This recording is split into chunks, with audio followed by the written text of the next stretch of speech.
Jean-Paul Sartre dans La Nausée, qui décrivait comme les salauds ceux qui acceptent le monde pour ce qu'il est. Et je crois que j'ai vécu toute ma vie auprès des tricheurs, qui eux sont ceux qui remettent en cause, qui se posent des questions.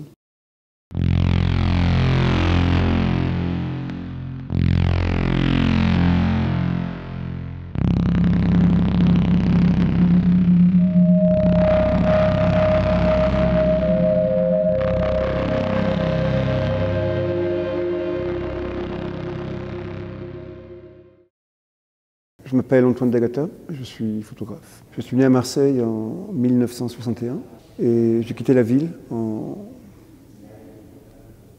82-83 pour les squats de Brixton à Londres. J'étais très impliqué à la fois dans des groupuscules politiques, de la rue aussi, ce qu'on appelait à l'époque le mouvement autonome. J'ai vécu aussi pas mal d'histoires liées à ce qu'était la ville à l'époque, c'est-à-dire beaucoup de produits circulaient dans les rues, beaucoup de bastons, une rage qui couvait en nous. Et après Londres, en 85-86, j'ai commencé à voyager à travers le monde. J'ai vécu une dizaine d'années beaucoup en Amérique centrale, en Europe aussi, en Asie un peu, ne faisant pas grand-chose ou refusant de faire quoi que ce soit d'acceptable ou de formaté et essayant d'inventer d'autres façons de vivre. Je ne suis venu à la photographie qu'en 90-91. À l'âge de 30 ans, très tard, forcé un petit peu par une impossibilité physique, émotionnelle, de continuer. J'étais un petit peu au bout de mes forces, et la photographie est venue comme une façon de prolonger cette énergie sombre, cette existence un peu extrême, avec une certaine possibilité de traduire ces gestes extrêmes en quelque chose de communicable. Ce mélange de politique, de vie nocturne, d'excès de toutes sortes, était un challenge, était un choix, était une stratégie de vivre, de survivre, de s'inventer des trajectoires propres. Toujours avec cette conscience politique, toujours avec cette volonté de ne pas seulement dépenser cette énergie que j'avais du mal à contenir, mais toujours avec cette volonté d'être là où les enjeux étaient réels, les enjeux étaient importants. Aller à Brixton avec les Jamaïcains, aller au Nicaragua, à l'époque la révolution sandiniste prenait place, aller au Salvador pendant la guerre civile, c'était avant tout des choix politiques, des choix de partager le quotidien de ces communautés malmenées. Donc c'est auprès des prostituées, auprès des voyous, auprès des junkies, auprès des sans-abri, de ceux qui vivent dans la rue, que nous avons fait notre apprentissage et que nous avons appris d'autres façons de vivre, d'autres façons de sentir, d'autres façons de résister à ce qui nous écrasait. Donc c'est un mélange infâme, un mélange de conscience et de violence, d'autodestruction et de lutte lucide. Bien sûr qu'il y a aussi toute une littérature qui accompagnait ce type de position. Et cette littérature nous emmenait aussi vers des stratégies de vie basées sur la possibilité d'amener le corps dans ses retranchements, de vivre à travers la drogue, à travers le sexe, à travers la violence physique. C'était une façon de remettre en question une génération qui nous a précédés, qui était beaucoup dans l'idéal, dans la pensée. Je crois que depuis une quinzaine d'années, c'est-à-dire depuis longtemps, très vite, après avoir commencé à faire des images, j'ai atteint ce stade d'ambiguïté, de doute, enfin, ne pas savoir si on vit les choses pour les photographier ou si simplement on photographie, on documente ce qu'on vit. L'appareil est un outil miraculeux peut-être, en tout cas d'une efficacité redoutable pour en permanence non seulement questionner, m'interroger, documenter, mais aussi pour bouleverser ma propre existence, pour m'emmener dans des directions que je n'aurais jamais la force tout seul, ou le courage, ou de prendre. Donc c'est une façon, je considère que ce qui doit alimenter chacun de mes gestes, c'est une part égale, une part de peur du désir. Ce sont les critères que j'estime essentiels, nécessaires, pour m'assurer que chacun de mes gestes est justifié, justifiable. Et la peur, le désir, l'appareil est là pour rendre cette quête plus tangible. Je crois que ma photographie est une question de geste, de position, de perspective. Elle n'est pas une réflexion ou elle est vraiment une façon de remettre, de préciser les enjeux. Et l'appareil permet de jauger, permet de mesurer cet effort, cette capacité à aller au-delà des mots. J'ai un temps qui est limité. Je n'ai d'autres exigences que de continuer à chercher, à éprouver ma pensée, mon corps au monde extérieur, d'aller au plus près de l'autre.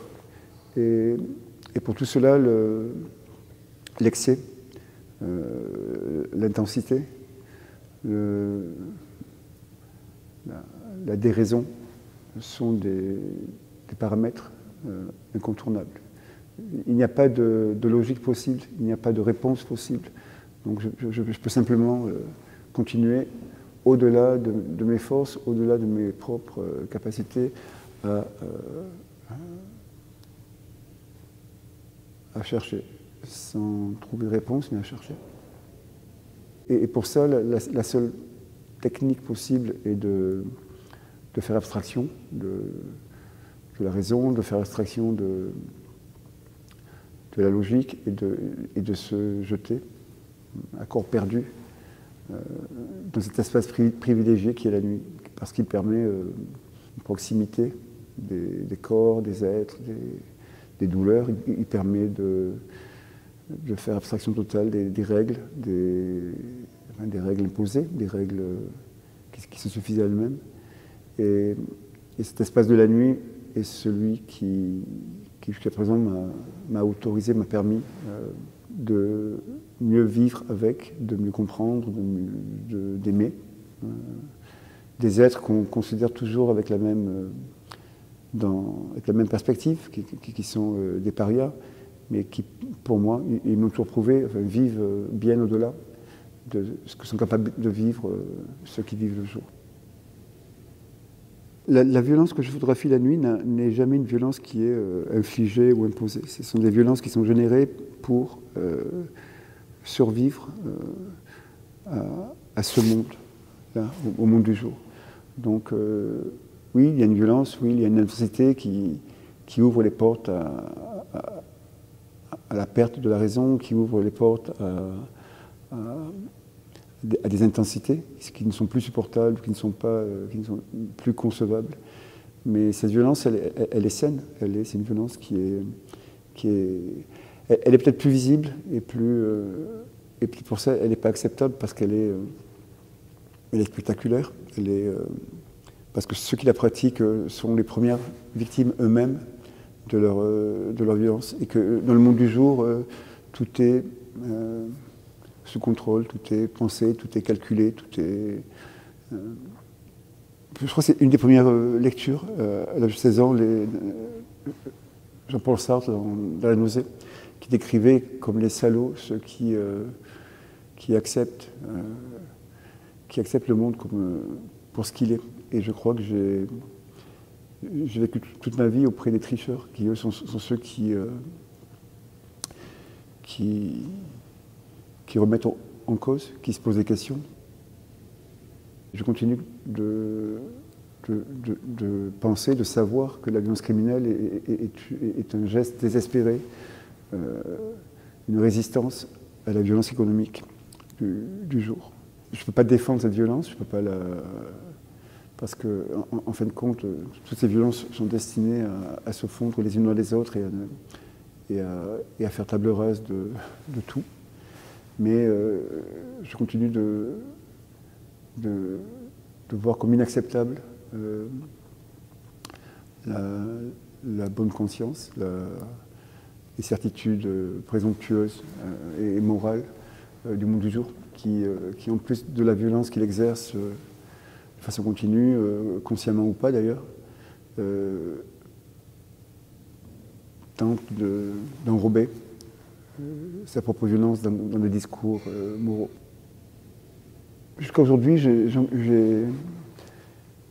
j'ai du mal et je n'éprouve pas la nécessité de me considérer comme un artiste ou comme même la photographie, je m'évertue en fait à travers ce jeu avec la forme, de la remettre en question, dans cette exposition même, la multitude des formes font qu'au final, c'est une négation de la forme. Une négation de la forme pour rester et revenir à la chose fondamentale, à mon sens, qui est l'expérience. Donc je ne pense pas en termes d'œuvre ou de forme, je pense en termes de vérité et d'intensité de l'expérience qu'il a générée. Je crois que d'ailleurs cette exposition est une façon d'appréhender cette question-là, de l'évolution, de la progression. Je crois que je suis en fait dans une tentative qui est toujours la même, qui est inamovible, qui est permanente, de vivre le monde de la façon la plus juste, la plus intelligente, la plus digne possible. Et ces images faites il y a 30 ans et ces images faites il y a quelques mois disent la même chose. Elles disent la même chose d'une autre façon.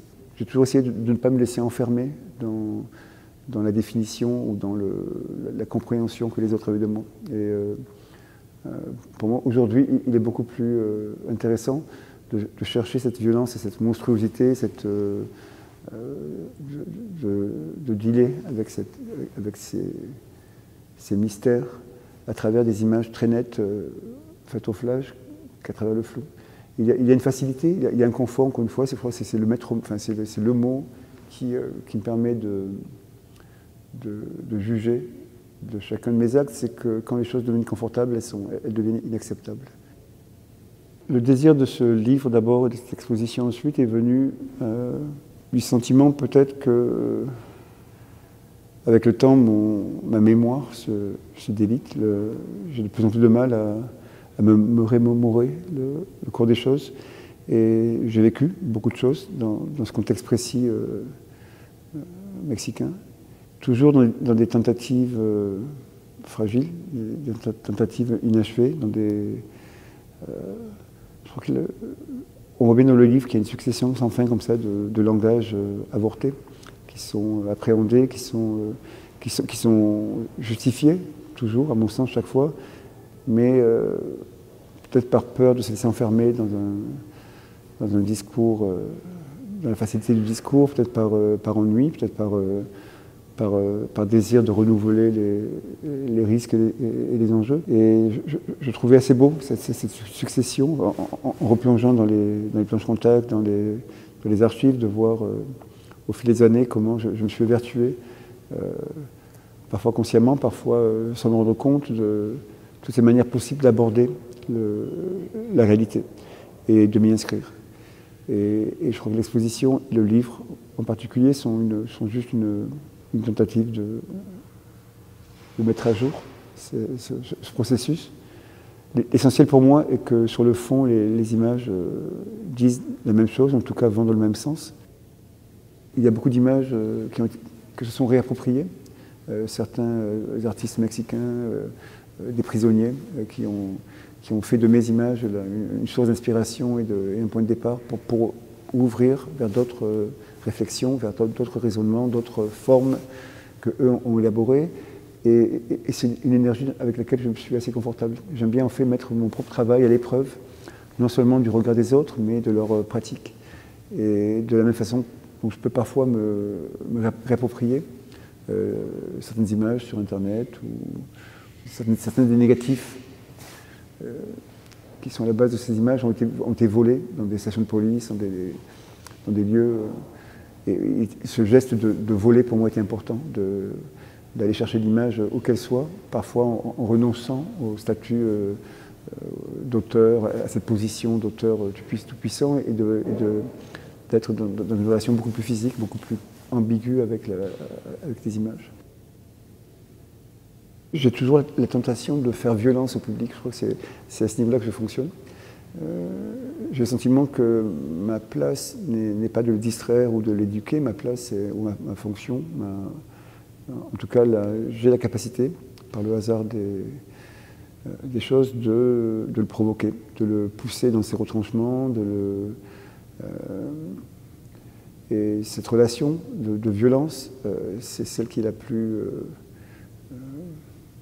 cohérente en fait avec mon rapport d'une part au langage artistique lui-même et d'autre part à ma place dans la communauté. Je vis en paria avec des parias, je vis en dehors enfin je tente en tout cas d'exister en dehors de réalités qui me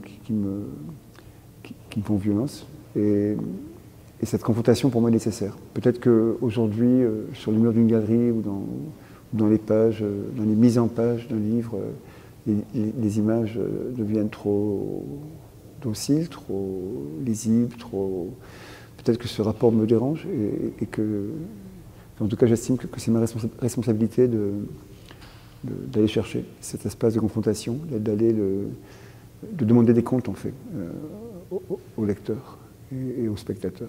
J'espère que ces images sont aussi un rappel à l'ordre, un rappel à la réalité de la condition qui nous est faite.